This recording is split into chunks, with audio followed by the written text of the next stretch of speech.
अस्सलाम वालेकुम। उम्मीद है आप सब खैर खैरियत से होंगे। ये बहुत ही मज़े के कबाब बने हैं। ये गोश्त के कबाब हैं। ये बच्चों को बड़ों को सबको बहुत पसंद आएंगे और इसे बनाने का तरीका भी बहुत ही आसान है।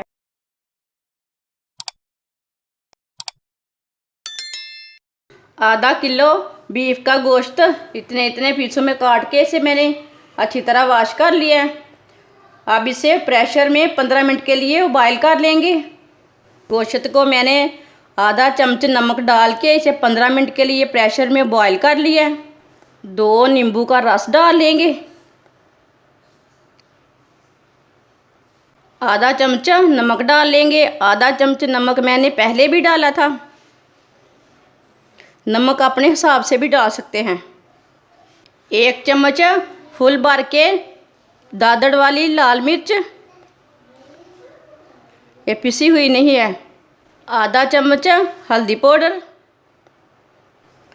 आधा चम्मच गरम मसाला, आधा चम्मच साबुत धनिया। सब मसालों को मिक्स कर लेंगे।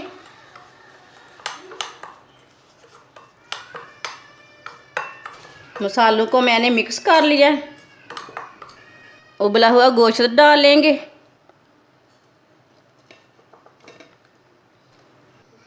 अब दोनों चीज़ों को अच्छी तरह मिक्स कर लेंगे। अच्छी तरह मिक्स कर लिए। अब 15 मिनट के लिए मैरिनेट के लिए रख देंगे। आप इसे आधा घंटे के लिए भी रख सकते हैं। मैं इसे 15 मिनट के लिए रखूँगी। 15 मिनट हो चुके हैं गोश्त को मैरिनेट किए हुए। यहाँ मैंने तिक्का स्टिक ली है। अब तिक्का स्टिक को एक एक बोटी करके लगा लेंगे।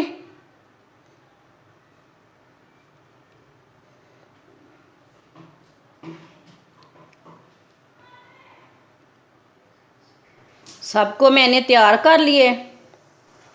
अब मिक्स किए हुए अंडे लेंगे और साथ में ब्रेड ग्राम लेंगे। अब सबको अंडा लगा लेंगे। पहले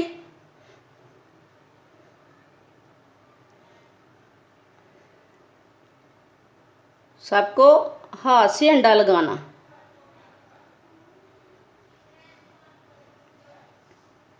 आप दे सकते हैं। सब पीसों को मैंने अंडा लगा लिया है।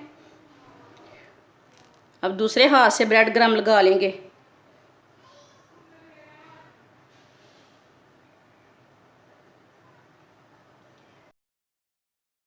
इसी तरह सब पीसों को तैयार कर लेना है। सबको मैंने तैयार कर लिया है। अब इसे फ्राई कर लेंगे। फ्राई के लिए ऑयल लिया मैंने। ऑयल को अच्छी तरह गर्म कर लेंगे। ऑयल को चेक कर लेंगे स्टिक की मदद से। आप देख सकते हैं ऑयल हमारा गर्म हो चुका है। अब कबाब डाल लेंगे।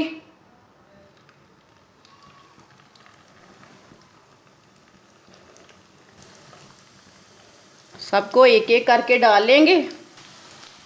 2 मिनट तक फ्राई हो चुके हैं।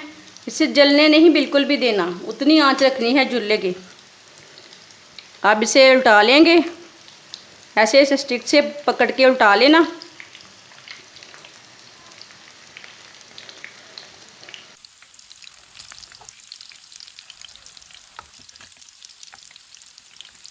दूसरी साइड से भी 2 मिनट तक फ्राई कर लेंगे। माशाल्लाह आप देख सकते हैं दूसरी साइड से भी कितने अच्छे फ्राई हुए हैं। अब इसे बाहर निकाल लेंगे।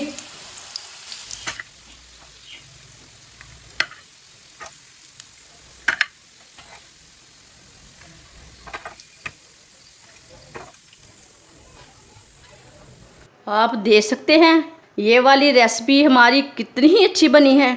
आप ज़रूर इस तरीके से लाजमी बना के देखें। इसका बहुत अच्छा टेस्ट है।